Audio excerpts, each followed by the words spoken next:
Hi, I'm Ms. Esmeyer, and I'm going to be reading to you tonight Chapter 5, and it's on page 35. I thought I was glad when the weekend came, because I didn't have to go to school.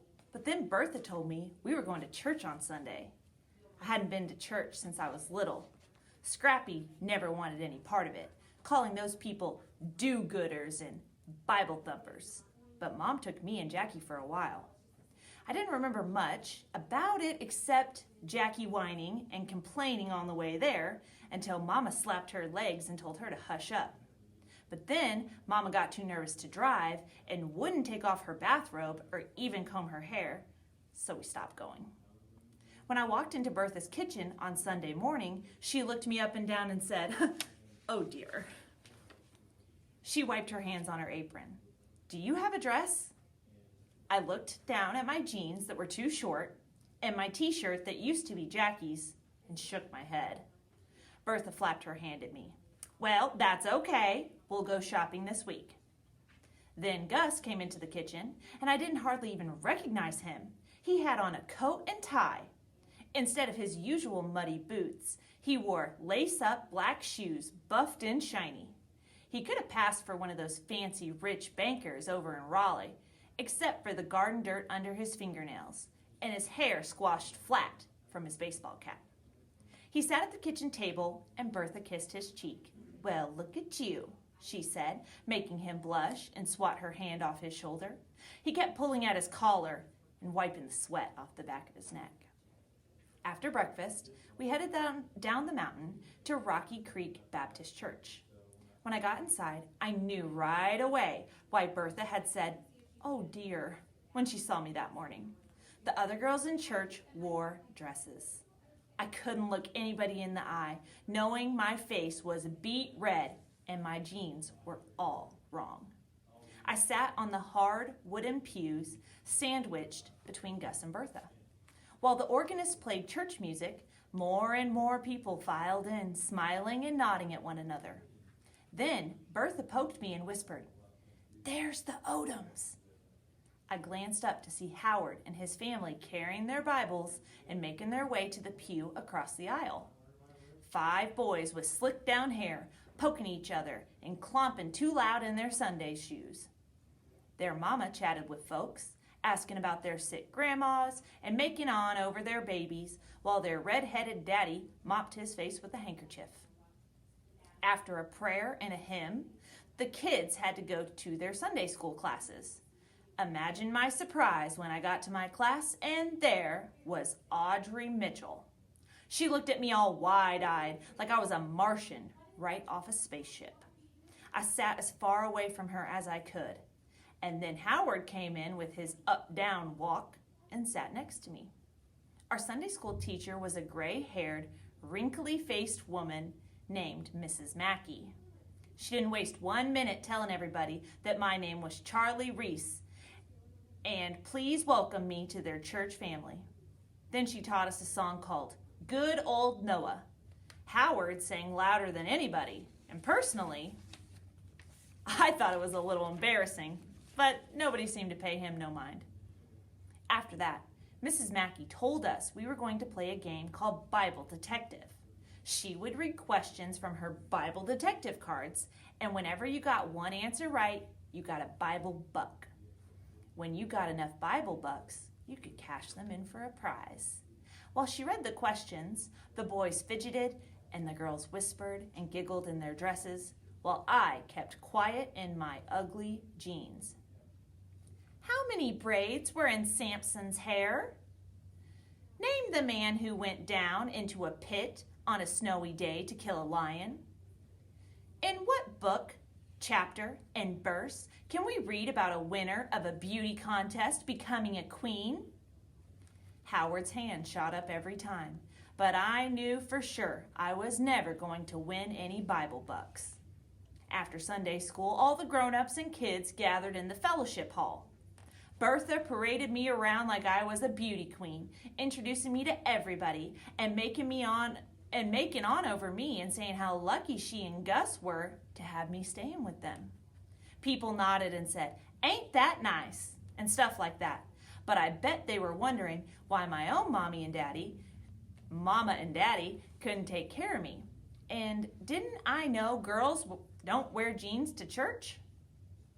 When Bertha introduced me to Howard's mama, she hugged me and said Howard had told her about me. Then she craned her neck, looking around the room. Mr. Odom must be outside, and I'll never catch those wild boys of mine long enough to introduce you. Some of the Odom boys chased each other around the room, their ties loose and their shirt tails flapping.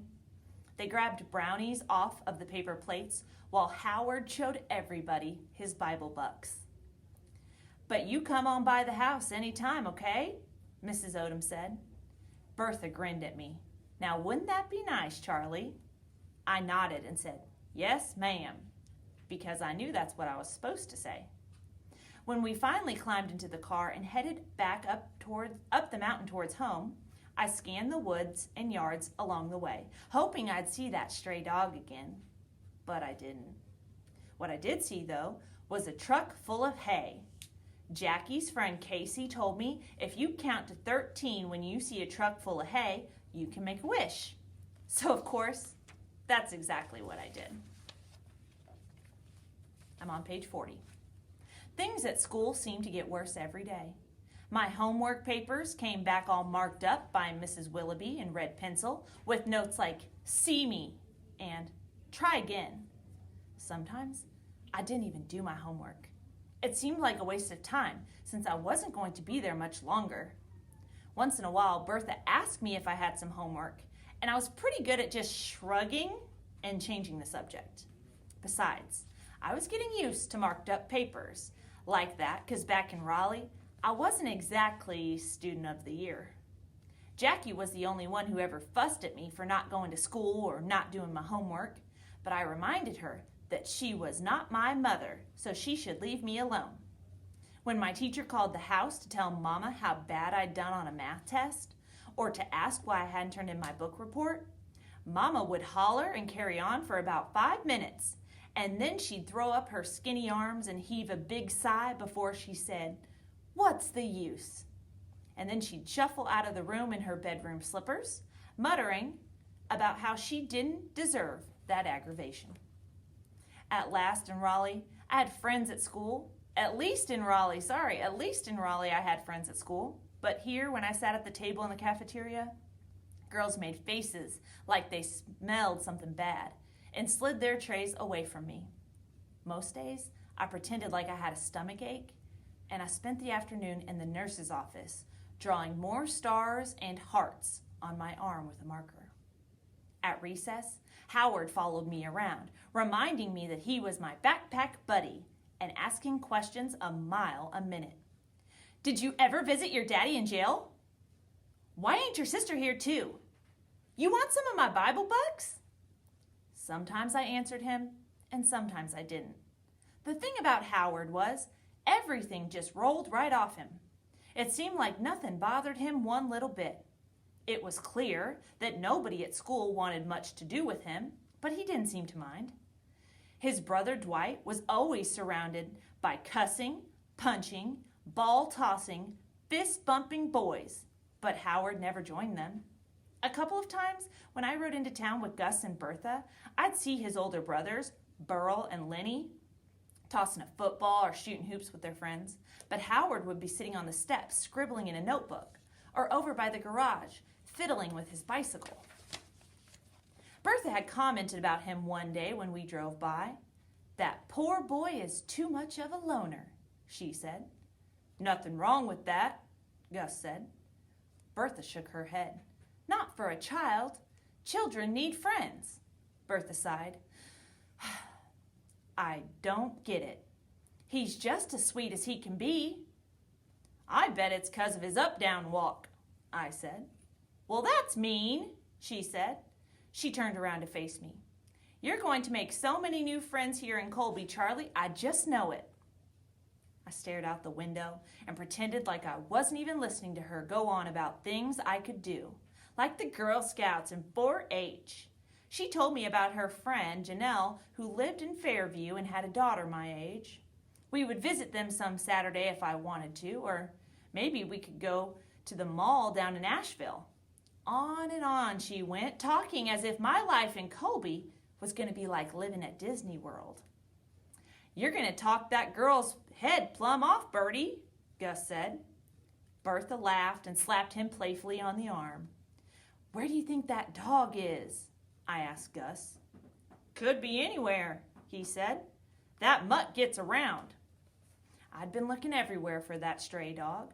I'd seen him twice since that day he'd come to Gus and Bertha's, but both times he darted off into the woods when he saw me.